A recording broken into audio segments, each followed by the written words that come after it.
Welcome to a new episode of the Live the Lifestyle series. Today I will be talking to physical therapist Ashley Witson about health, injury, sleep, and college in general. Enjoy. All right, Ashley. Can you introduce yourself a little bit? Yeah, so my name's Ashley Witson. I am a doctor of physical therapy who works at Feldman Physical Therapy and Performance in two locations in Poughkeepsie, New York and Pauling, New York. I've been with the company for, say, about 2 years now. And we're a little bit different. We run a little bit different, a different practice model than a lot of other clinics, where we work one-on-one with all of our clients for a full hour. But we're cash based. And what I mean by cash based is we technically are out of network with insurance. We don't take insurance, but if you do have out of network benefits, if you call your insurance, you ask, we can technically submit a bill. But we do that because we love to take care of people. And we love to spend 45 or not 45 minutes, a full hour with each of our clients, which we see less clients less often, sometimes end up saving them money and also try to get them better faster. So that's where I am. Other than that, I went to American International College in Springfield, Mass. I played soccer there actually up until my junior year because of injuries. And then I really dived into my studies and I really focused on, doing my best in physical therapy school and hopefully now providing the best care I can to my patients. Wow, that's beautiful. Um, so you're saying you have experience with soccer. Yeah. How did that start, and how did it come that you decided to play soccer? Yeah, so I think as most young, kids do, their friends go to play soccer when they're younger or like it's a part of your culture and you decide to dive deep in and your parents are like, "Hey, do you want to dance or do you want to play soccer?" I did not want to dance. I quit dance after 2 weeks. Ballet was not my thing. And then I got on the soccer field and I just continued to go from there. And I started when I was 5 years old and I, continue to kind of kick around here and there, but due to injuries, I've kind of laid off of it a little bit. And that's really how it started. Just family, friends, kids were playing soccer. I got into it, and then I continued to play through college. My career was a little rocky, and like we already talked about a little bit. In my next blog, I talk about that a little bit and why I think that was. But yeah, I went from childhood to adulthood playing soccer, and it's as everybody who plays soccer, it's a big part of your life. You Right. make friends, you make enemies, you Yep. fall in love with your teammates. You can't stand your teammates, especially when you spend so much time together every day at practice, Yeah. 5 to 7 days a week. Um, so that was kind of my entry into soccer, just literally childhood friends. Then went into college and made more friends, and it's still a part of my life. Training athletes, working on not only the physical aspect but the mental aspect, and then return to play, and not just return to play but return to performance. I work with a lot of soccer athletes in getting them from an injury standpoint to not only saying, "Hey, I want you to go back on the field," but making sure that they can perform well. And Mhm. unlike some PTs, I take them out and I get dressed and I put on my gear and I make sure they can play. I mean, um, that's perfect. That's perfect. and I go and play with them. So it's still there. I can't say I'm always not a little bit rusty or out of shape, but it's always fun to do. You don't have to be in shape anymore, right? You're still playing, by the I'm way? not. I'm not competing. I'm not competing Exactly. all that That's much. what I mean. Granted, That's what I mean. yeah, yeah. I keep saying that I need to find something competitive to do. So there's has to be something on the horizon soon. Yeah. All right. What did you make? How did you make your choice about your college? Okay. So in regards to school, basically my school search was based on not only looking for a school that had physical therapy, but also where I could play. I was coming off of my ACL rehab when I was kind of doing the recruiting process for school. And I did a lot of kind of, self pushing with coaches. I sent a lot of recruiting questionnaires out. I talked to a lot of people. I talked to a lot of coaches. And with certain like divisions, at least Division 2, you can go and do a tryout. Mm. So I did quite a few, and I fell in love with not only the school, not only the physical therapy program, but the team and the coach that I ended up playing for. Yeah. And that really made a huge decision for me, or it helped with my decision making, because I felt like if you can jive with the girls like on your recruiting visit, you feel like you fit in, you feel like there's a family there, then that means something. Yeah. Um, it meant a huge thing for me. And you know what? It proved true throughout my collegiate career, especially the girls that I connected with right off the bat.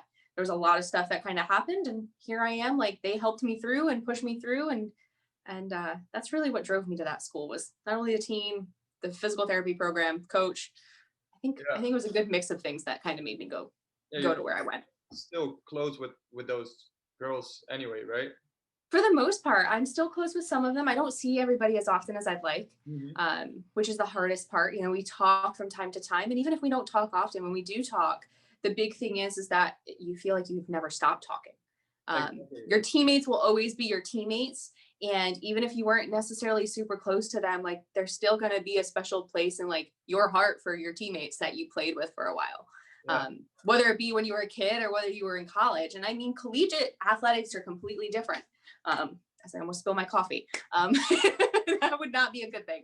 But collegiate athletics are different because you are spending literally almost every waking moment with your teammates, Hmm. especially in season. And that's what people have to realize. Like you are going to spend so much time with these people. You're going to get to know a lot about them. Yeah. Characteristics you love and characteristics you don't. So choose the ones you like. And if you fit in well, it's an awesome choice. Yeah, very true. I Yeah. experienced that myself at LAU as well. Yeah. It's timeless. It's like you already knew him before, and even if you see him in 5 years, they will be the same for you. That's exactly it. It's like, hey, you know what? I miss you too. But we haven't seen each other in forever, but like, let's catch up a lot. And Hmm. they're always going to be your teammates. Like that's how you're going to like, if you ever bring them and they've never met someone, it's like, hey, this was my teammate. Yeah, That's what they're always going to be. And it's like family. Teammates should be like family. definitely, You definitely. know, That makes a great team. it does. And that's the best part about it. When you have people who jive like that, even if you don't play all that well, like having a team that like sits behind you or teams that are supportive of one another, and not fighting with each other, typically that means you're probably going to be pretty successful. Yeah, no, I You know? agree. Um, so you talked about your ACL and Yep. your injuries. Did that make you an aspiring PT as well? It did. I tore my ACL when I was 16, and it actually wasn't a soccer injury. And I tell everybody the story now, and I look back and I just laugh because I am. You can't necessarily tell I look pretty tall right now, but I'm 5 foot nothing. And I decided in high school that I was going to go and run hurdles. And I was your epic fail hurdle video, like jumping over a hurdle, catching my lead or my trail leg, and falling to the ground. Got back up, started running, and fell again. And after that, I had a complete ACL tear. Um, and what I learned from that is really what drove me to become a PT. Along with my stepdad. My stepdad actually really put the notion in my head and said to me, hey, you know what, Ash, like, I think you'd be really good at this. Why don't you give it a thought? Because he had gone through physical therapy so many times. The man has a history of, road racing motorcycles, riding bulls, racing cars, having accidents, and going through PT numerous times. And, he's really the one who planted the bug in my head, but my ACL only kind of, it really set it in stone. And everybody, I think, who's in the PT profession thinks about, okay, like, am I going to go to nursing school? Am I going to go to med school? Am I going to go to PT school? The one reason I love physical therapy is I not only get to spend a lot of time with my clients, I get to know them. I get to know them personally. Mhm. And I can hopefully get them better without needing a surgery. Um, and also just helping them, understand things a little bit more. Yeah, It's not just, hey, you have this going on. It's, hey, you know what? Like, I think this is what's going on, but it doesn't mean that you need a surgery, and it's not necessarily the end of the world. And your pain may never be forever. But yeah, so in regards to kind of what made me push to be a PT, definitely my stepdad, definitely my ACL. And my ACL recovery was rocky. It wasn't necessarily your normal ACL recovery. It took me probably a year and a half to get back on the pitch and actually play again for real. But I never got back to my true performance standards. And I look at it, and that was the most frustrating part to me. And I know how lackluster my recovery was. And after my ACL, I ended up with 2 more surgeries down the road. So there was definitely a lot that pushed me down the PT route. and if you look back at it right now, would you say there went something wrong with your recovery? I think part of it was number one, I was a 16-year-old girl going through an ACL recovery.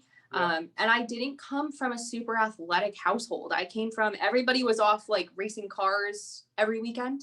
And I was playing soccer. So, in regards to working out and recovery and stuff like that, I didn't have the structure behind it that I should. And that's one of my big pushes now is I know that I didn't necessarily strength train enough. I know that I wasn't necessarily eating well enough. I went to physical therapy 3 times a week, but I didn't have the attention given to me. And I did at first, but as time went on, I realized like I'm going through the motions every day.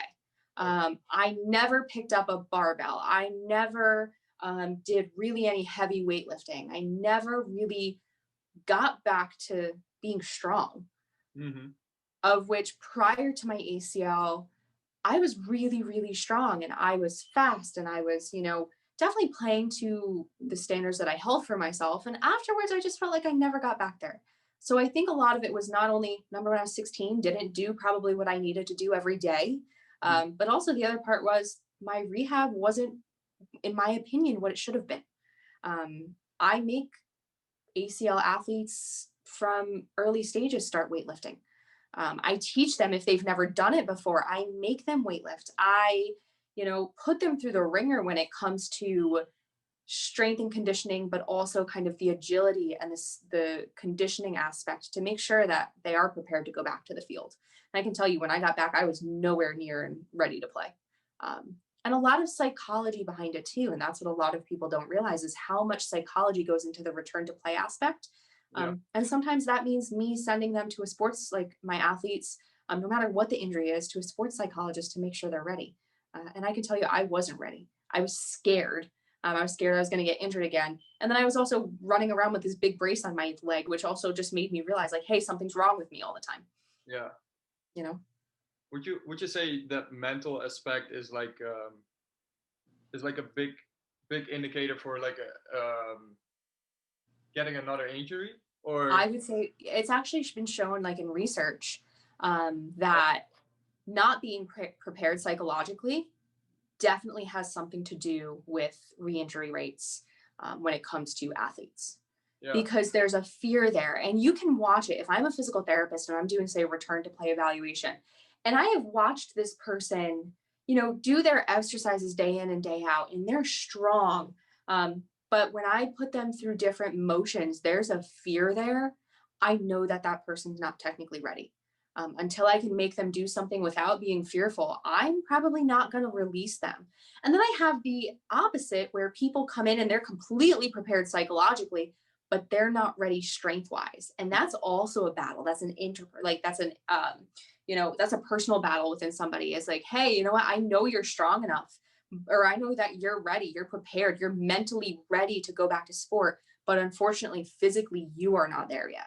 And I can say that I run into both ends of the spectrum, and both of them can end up causing injuries or being kind of this precursor to injuries.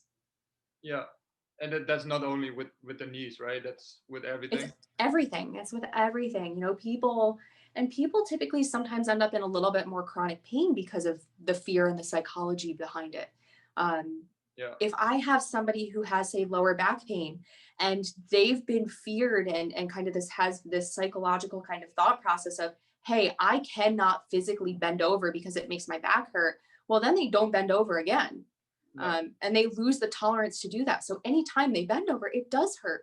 So it becomes this round robin, this kind of feedback loop that then causes this little bit of, this chronic pain cycle. And sometimes I have to work on breaking that.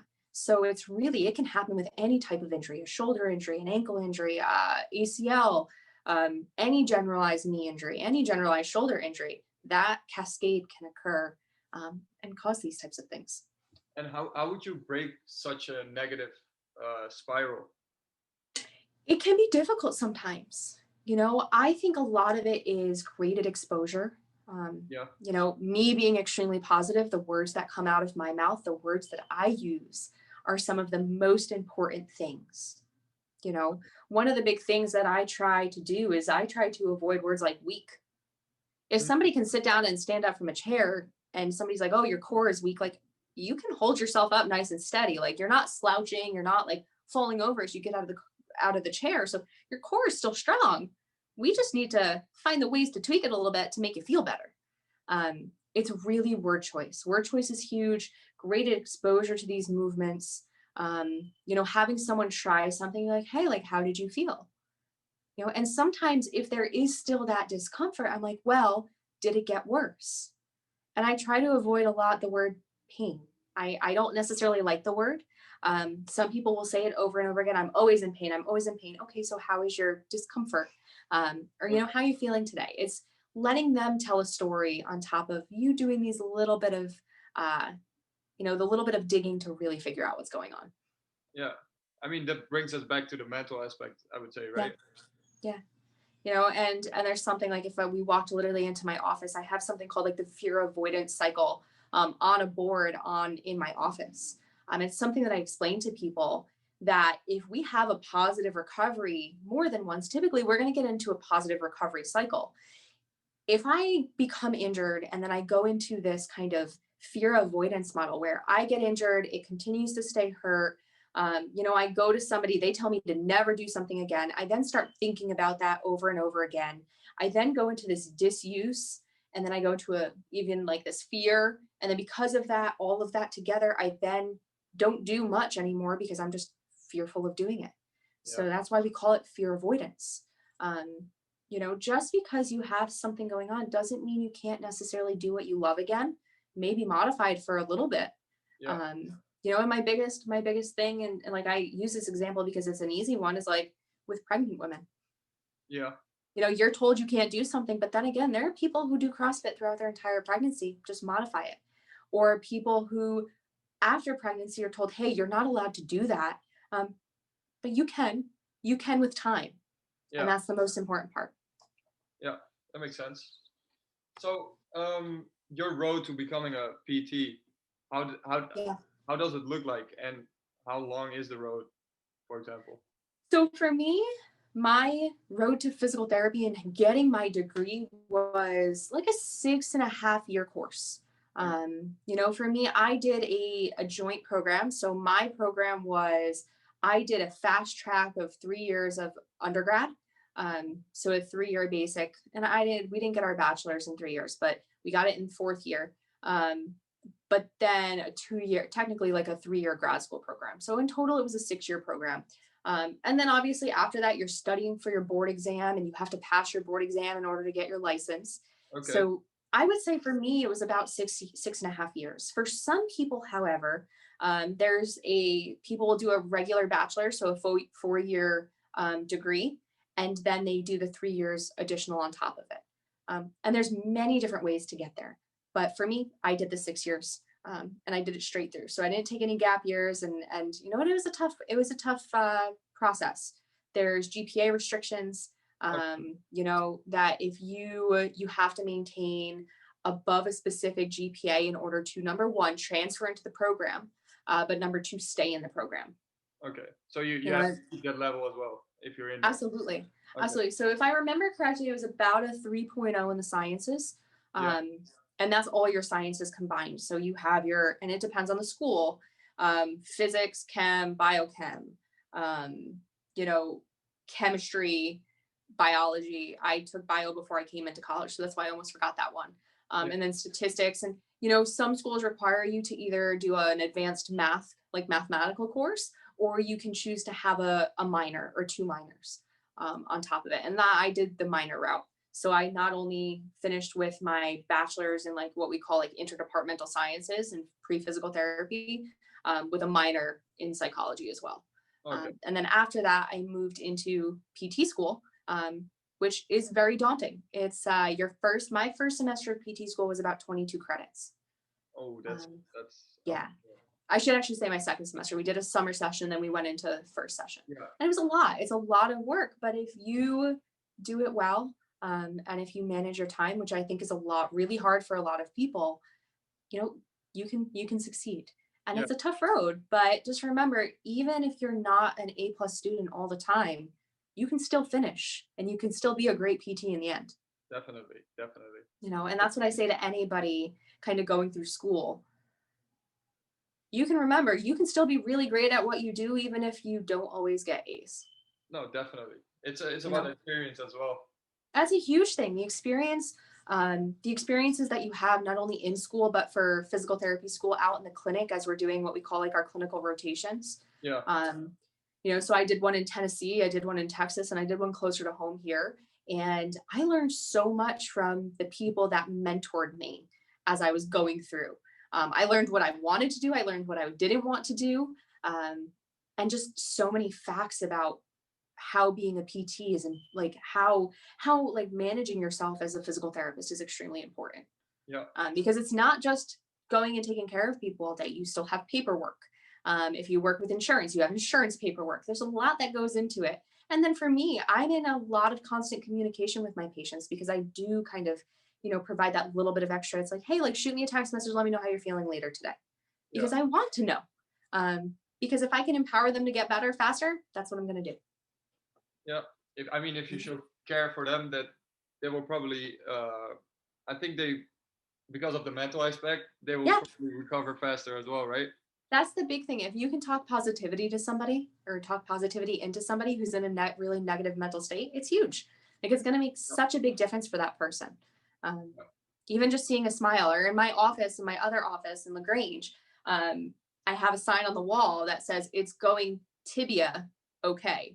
yeah, So, so you know what? Just making somebody laugh when they walk in because they're like, what, like really? It can put a smile on somebody's face right away, which I think is always important. yeah. No, I agree. So you did this while combining soccer as well in the beginning, Yep. right? Yep. How did you experience that, and what do you think of it, like the combining sports with education? Because like where It's I'm from, like we don't have that type of thing. Like in the yeah, Netherlands, it's yeah. not combined. It's difficult. And the one big thing in like our coach always tells us is or like always would tell us is that he expected us to do well academically. And if we're struggling academically, then we should definitely think about putting some of that first sometimes, because that's where we're going for the rest of our lives. I did play at a Division II school, so there's a little bit more of the like, and I can't say there's not in a D1 school, but um, academics have a huge focus on top of our schedule. It's Yeah. not as much travel. Typically, most of the games, depending on where you are in the country in a D2 school, are pretty localized. You're on a bus to get there, and you're not staying overnight. You go for the day and you come back. And Okay. that's how it would work a little bit. And then you'd still have a lot of time to focus on your schoolwork. It was tough being a student athlete and being a, pre-physical therapy major in regards to when you get to grad school, because that did overlap. They recommend that you redshirt your first year of grad school Oh, and really? you play they recommend that you redshirt your first year of grad school and play your second year, because at least you've gotten the schedule under your belt. You know how hard the workload's going to be, and you can become accustomed to it a little bit more. Okay. I will say that technically my senior year, which was my first year of grad school, was the year that I decided that I wasn't going to play for basically my mental well-being, and Yeah. my injury history and stuff like that. But I also look at it now and I say, if I had someone like myself in my life, I probably would have kept playing. Yeah. If I had somebody to empower me to keep going and didn't have somebody scaring the heck out of me about things, I probably would have kept going. And it's sad sometimes, but it's also, it's a blessing in disguise.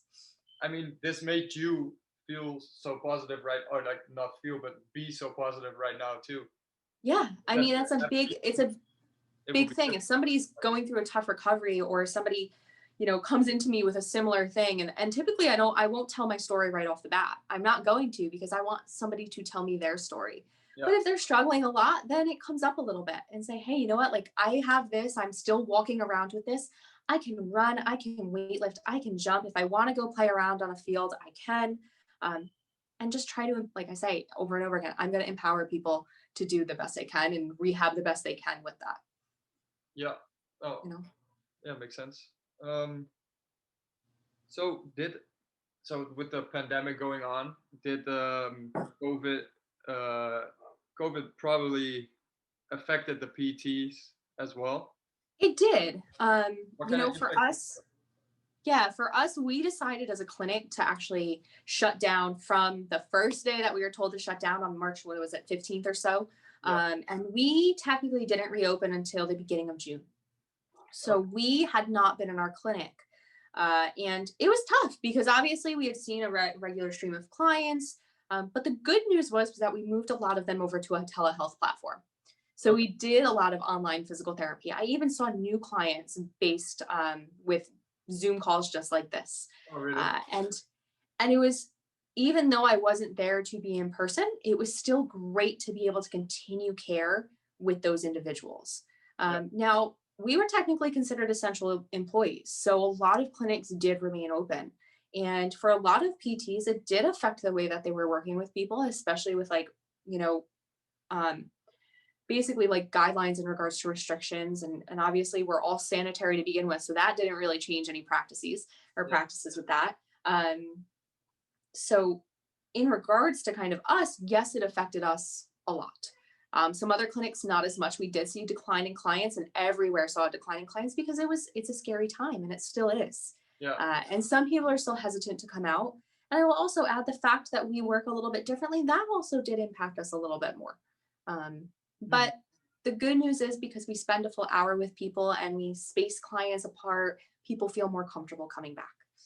And how would you say it is to be doing basically physical therapy online? Is it harder? Is it it's it's interesting and it's fun to do. And I will say you okay? learn a lot about yourself as a clinician doing online telehealth sessions. And Yeah. you also learn what you can get better at. You Yeah. know, a lot of what we do, especially if it's a first visit, is number one, just letting somebody tell their story. So there's no reason why somebody can't tell their story to me if I'm doing this. Mm-hmm. It's still very personable. We can still talk just as we would in person. And what was really funny is actually when we first got back into the clinic, I contemplated saying, hey, if you're a new client, I'm going to do our initial chat via Zoom so I can see your face. Yeah. If you feel more comfortable with that. Mm. Just because I felt like there's such a big aspect of our profession that is getting to know somebody and making them feel comfortable. And sometimes behind the mask, you can't make them feel comfortable. That's You know? But really, it was fun telehealth wise to come up with ways for people to exercise at home, yeah. coming up with ways to make weights for them, coming up with, ways to maneuver themselves in their homes. And you know what? I've started treating people from far and wide in New York. I'm also licensed in Connecticut. And coming up with some of these things, especially if somebody lives in a small apartment, like to try to get them to exercise. I'm like, we're going to figure this out one way or Yeah. another, but you're going to keep going with your PT and we're going to get you better. That's great. You know? And how would you say food is impacting recovery, and what is the importance of food in general?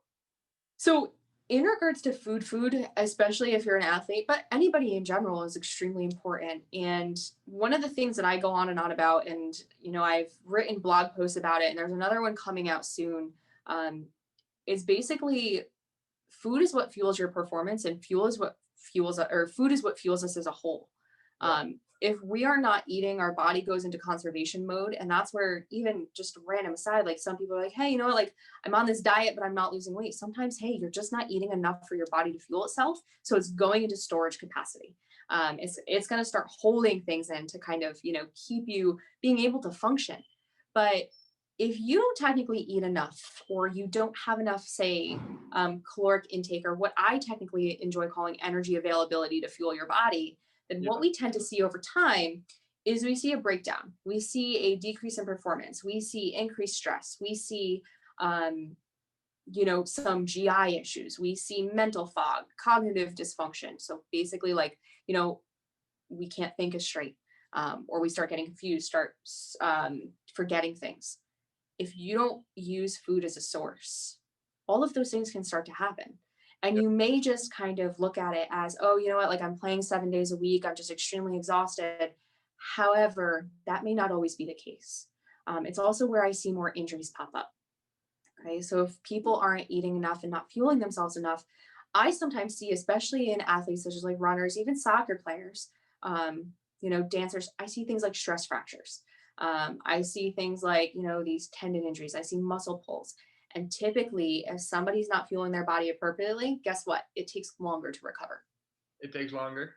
Absolutely. That makes Absolutely. sense. And that's one of the things, like I was talking about, like my ACL rehab and my operative rehab after all my surgeries. When I was in school, I never had an eating disorder. I was never diagnosed with an eating disorder, but I had disordered eating. Yeah. which means I was not good about eating my meals when I needed to eat them. I was not fueling myself appropriately to be playing soccer 6 days a week. Yeah. My caloric intake was not okay. And you know what? Like I see it in pictures now, like my weight fluctuated throughout college. And there were years of like, hey, like you look awesome, but I performed horribly. Okay. I absolutely performed horribly and I wasn't healing from my injuries as quick. Yeah. So when I put those things together and I say, hey, you know what, like my collegiate experience with my injuries is that I was literally, some of the kids on campus called me crutch. Like I was on crutches that often. And I think about it, I'm like, my poor relationship with food definitely had something to do with not only my poor performance, but my poor rehab. Um, and we can look at the medical terms that come from this. And some people have probably heard of like the female athlete triad. I don't necessarily always use that term anymore, but I like to use the term relative energy deficiency in sport. Okay. Because that's actually a term that kind of encompasses not only female athletes, but male athletes too. And all of the things that can come from having energy deficiency, which means not fueling your body appropriately to kind of keep up with the demands of sport or even just the demands of working out. Yeah. This can happen in somebody who's not an athlete and who starts a workout cycle. And what would you say should be the right intake of calories? I can't necessarily comment on that. And the reason I won't, because I'm not a registered dietitian, so Okay. that's hard. And I also don't necessarily recommend going on Google and looking at your recommended caloric intake for your body. And that's because if you're an athlete, that's going to change. Yeah. It's going to change significantly. You can't listen to kind of these generic numbers of, hey, this is my height, this is my weight, this is how many calories I should be eating in order to lose this much weight, because everybody is different. And not only from necessarily like this metabolism standpoint, but a biomechanically standpoint. I'll go into the physical therapy world again. Not everybody is made the same. Yeah. Okay. And that's the hardest part. So my biggest thing, if you're an athlete struggling with kind of low energy, this type of thing, seek out help from a dietitian, especially somebody who focuses in sports, because that's one of the most important things for athletes is to have good availability to be able to continue to perform the best you can. And that's where sometimes we see like those mid-season crashes, like people come in, if they're prepared and trained well and not overtrained, they come in, they're doing really well. And whether they don't eat as well, they're not fueling their bodies, not sleeping enough, that type of thing, that'll put them into this downward spiral. Yeah. And I see it a lot. And I was this person. I hated the food in the dining hall. Yeah. Hated it. I rarely found something I wanted to eat. So you know what I didn't do? I didn't eat much. Yeah. Okay. Because it's like, hey, mom's not here cooking or I'm not cooking. And that's kind of what happened with my second surgery. I decided that I was going to cut my meal plan back. I was going to cook for myself. And more often than not, like I am definitely, and I've been a caffeine junkie since college, especially coffee. You would find me more or less like drinking coffee for calories and eating things like instant stuffing in my dorm room, or eating a grapefruit, or, things like that, rather than actually eating proper food to fuel myself. Yeah.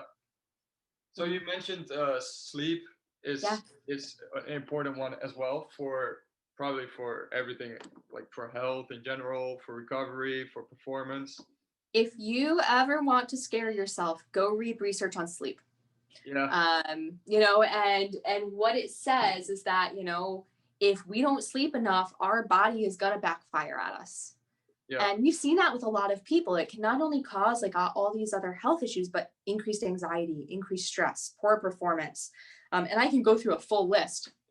I did a little kind of presentation on this a while ago for members at the gym that I work at.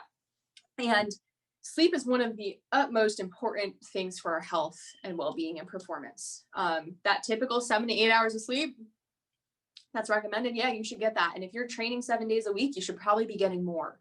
Yeah. And for your typical collegiate athlete, that's almost null and void. Never really going to see 7 hours of sleep, 7, 8, 9, 10 hours of sleep. Sometimes if somebody like we're training somebody to run a marathon, I'm like, hey, like as your training ramps up, I need you trying to get 9 to 10 hours of sleep a night. Yeah. That sounds nuts for a lot of people. Mm-hmm. Does it not? And typically if people aren't sleeping enough, sleep is where our body repairs itself. Yeah. think about it. We are not obviously our body's still working, but we're not utilizing all these functions. Especially in the healing stages. A lot of people post rehab have difficulty sleeping, and rehab can be tough when you don't sleep. Like, And it can also be impaired when you don't sleep because you're not letting your body heal at the proper times. no, yeah, definitely. And there's a lot of science behind it, and I'm not going to go there because that can be a whole nother topic of conversation. But just making sure that you get enough sleep is not only going to help your body, it's going to help your mind, Yeah, and it's going to help kind of, just your overall well-being. yeah, definitely. Yeah, I see that with myself as well. Yeah. I try to get 8.5, 9 maybe, but sometimes with everything that's going on, it's a Yeah. little bit harder. And but I feel it. I feel it. If I don't sleep well, then my day sucks.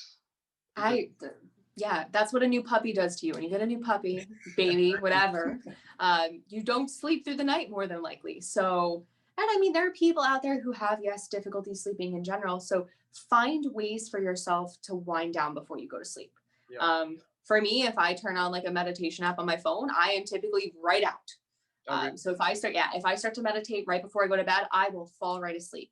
And it has to be a specific voice and a specific one, but it happens every time. But for some people, it's a decrease in caffeine consumption and stop drinking caffeine by like 2 o'clock in the day, like 2 o'clock in the afternoon.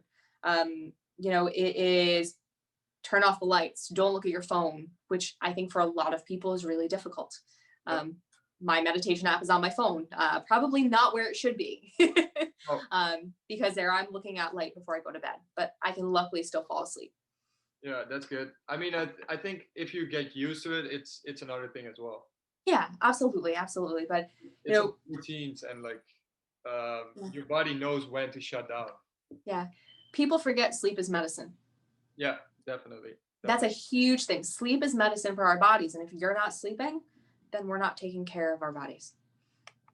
I think that's a very good way to put it. So, um, what are your plans and goals for the future in terms of PT? Will it be Yeah. online, or how do you see Yeah. it? There's definitely a world for online physical therapy. There is. And we've worked into it and we're working into it a little bit more. There's not, however, and I will say this, if you look at Instagram or you look at social media and you see people doing these exercises, they may not be what fixes you. Mm-hmm. So there's not one specific like, all right, like I'm going to go ahead and make this program. That program may not work for you. Yeah. Or like I said, those exercises on Facebook, Instagram, Twitter, whatever you see may not work for you. So there's not one catch-all set of things that's going to work for every single person. Okay. So really it would be individualized PT online would be my best thought. Now, for me personally, a lot of people don't know what a physical therapist encompasses. Yeah. I have a lot of people, and I've seen this a lot, whether I'm online or whether I'm with family. It's like, hey, you know what? Like, I got injured. I'm going to go straight to the doctor, or I'm going to go straight to a chiropractor. Yeah. Very, very rarely do I see a recommendation to go to a physio or a physical therapist. We're on the first line of defense here. We're trained in musculoskeletal rehab. We're movement professionals. We've done a lot of neuroscience and neurology, which were actually my favorite parts of school. I was a neuro nerd. I didn't think I was going to come out and be in sports and ortho, but I absolutely love what I do because I throw neuro into it on a daily basis.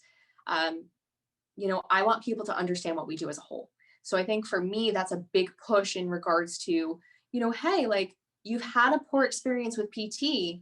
Don't just put PT down after that, because it's similar. Like if you had a really bad experience with like a hairdresser, Yeah. you're going to go find a new hairdresser. So why not, if you've had a poor experience with physical therapists, go find a new PT. And not all physical therapists are made equal, and not all have the same skill set. So for me, like if I don't feel well versed in something, I'm not going to see that person. I'm going to refer them to somebody else. Yeah. It's similar to a physician that doesn't feel well versed in a specific area. But when it comes to like musculoskeletal injuries, we're pretty good.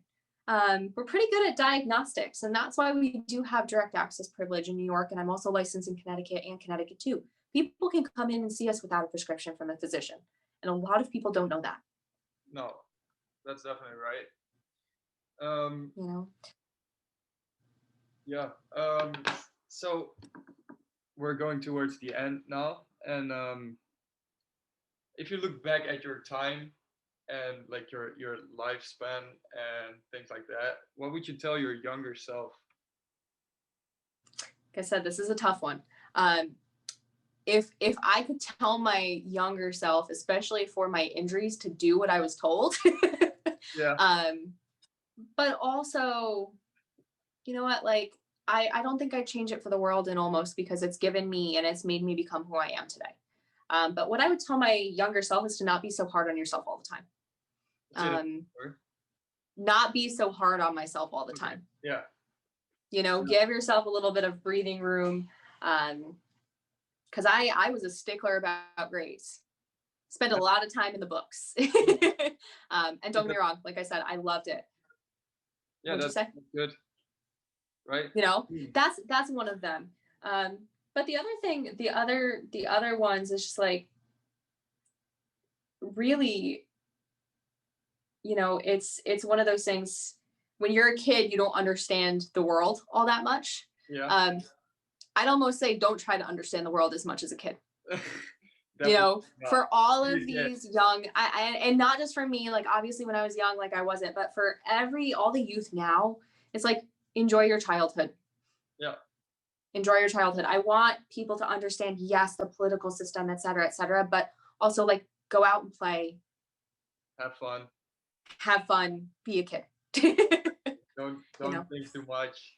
Yeah. So that didn't have to do with me, but that's for today's youth. It's great advice anyway. You know?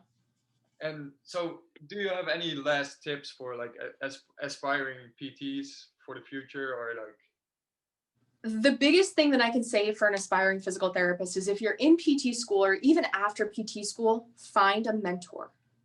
Find a mentor. And I will say that's something that I've lacked through like the earlier years of my practice. I've been doing this for over 6 years now.